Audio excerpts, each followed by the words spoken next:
Hello everybody, it's me, Ghost Critic, and Tuesdays, of course, belong to the Ultimate Marvel Graphic Novel Collection. And this week we're going back to 2006. We're looking at the second run of Grant Morrison, Frank Quitely's New X-Men.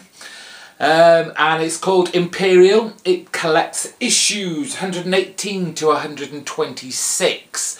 And I really liked Grant Morrison's run when he did X-Men. He really kind of shook things up. They did bring out the first 6-issue run that he did. I'm sure I have reviewed it already. If I have, I'll put a link to it in the description bar below. But this immediately follows that first kind of story arc he did. He kind of ripped away the gaudy costumes, put them all in kind of black leather, and there was much more an emphasis on a lot of the kind of minor characters to some extent that were living in the academy at the time. One thing you have to say for Grant Morrison, he packs a lot of different storylines in kind of one overarching story, which for a new reader could be a little bit confusing. To be fair, I don't think much of what happened in Grant Morrison's run kind of overlapped into future runs, and a lot of what was going on in here has probably been almost forgotten. Certainly the black leather outfits have gone. So yes, there's a lot to get through on this. A lot of concurrent storylines. We kind of kick off with the introduction of the U-Men, and these are like a group of, I suppose they're like mutant terror. Well, they're not mutant, but they're terrorists against mutants, I suppose.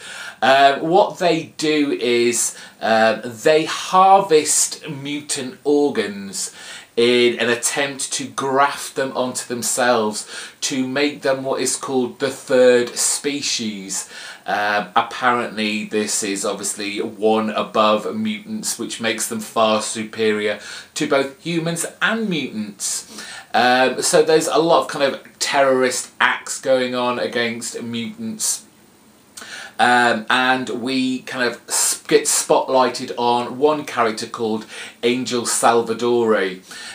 She's one of those kind of spunky, takes no crap, young teenage girl. She isn't particularly happy with being a mutant. She's basically has wings and she flies a lot. And I think it is to digest her food, she's much like a fly, where she vomits over it to break it all down and then eat it. I'm pretty sure that was right. So of course she's not particularly happy. She's a teenage girl. She wants to do teenage things, but she has all her kind of the mutant baggage to go along with it. So the U-Men and Angel Salvadori's paths cross, of course.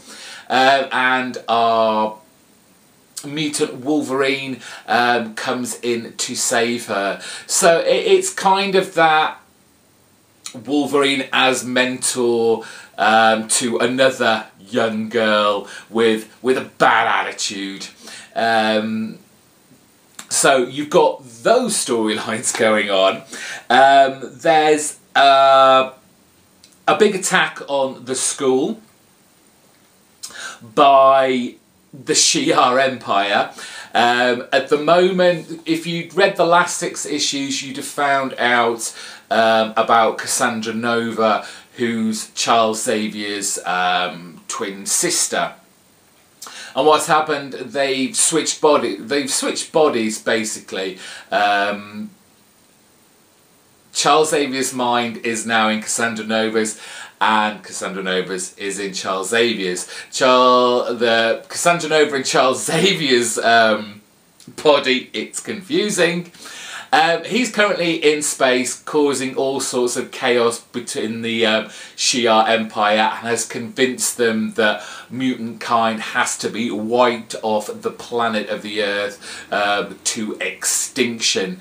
And because Xavier, even though Cassandra's in there, is, you know, trusted, they just do what he says, pretty much.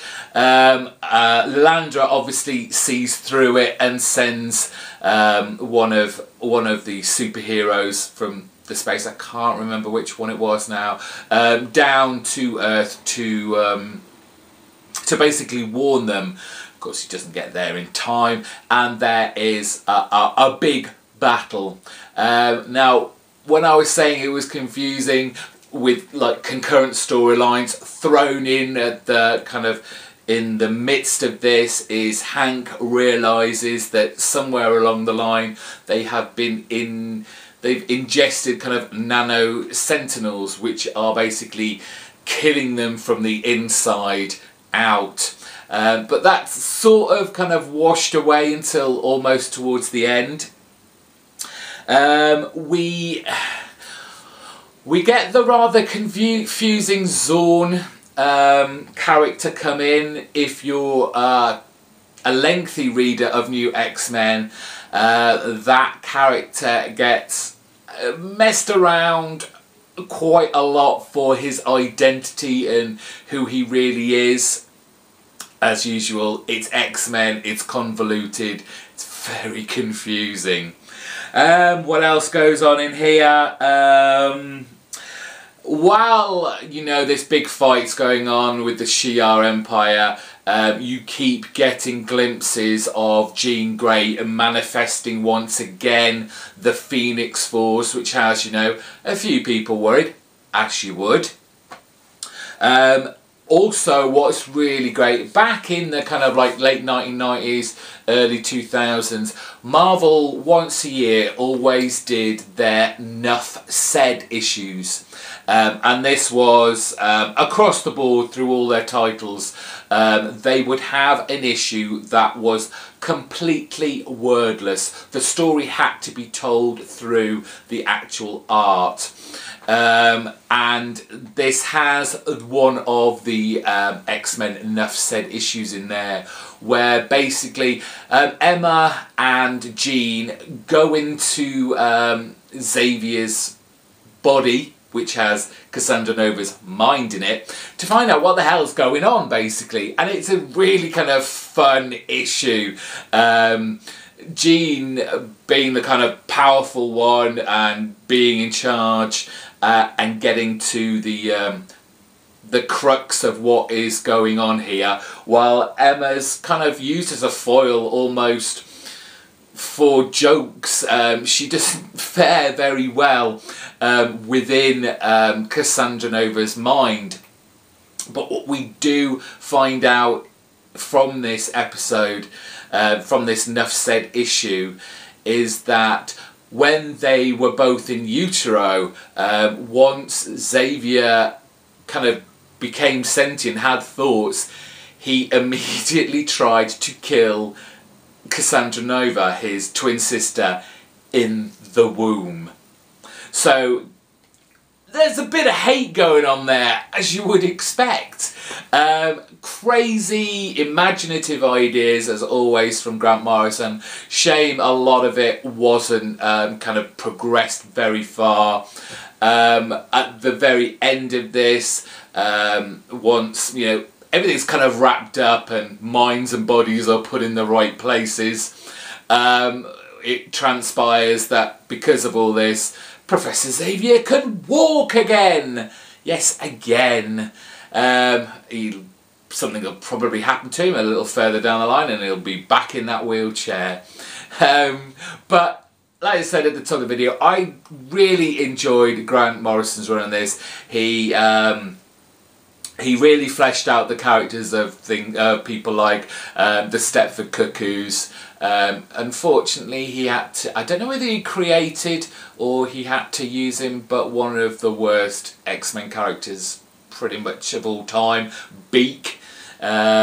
not the greatest, no. The artwork in here, it's mostly good stuff by Frank Quitely. Love Frank Quitely's work. His kind of lengthening of the legs but shortening the bodies, the kind of real kind of pencil detail that goes into it is right up my alley. I love Frank Quitely's work. There's also Igor Cordy and Ethan Van Sciver on here. Not as good an art. It's unfortunately these books, although they do put the covers between each chapter, they don't put the credits of who did which issue.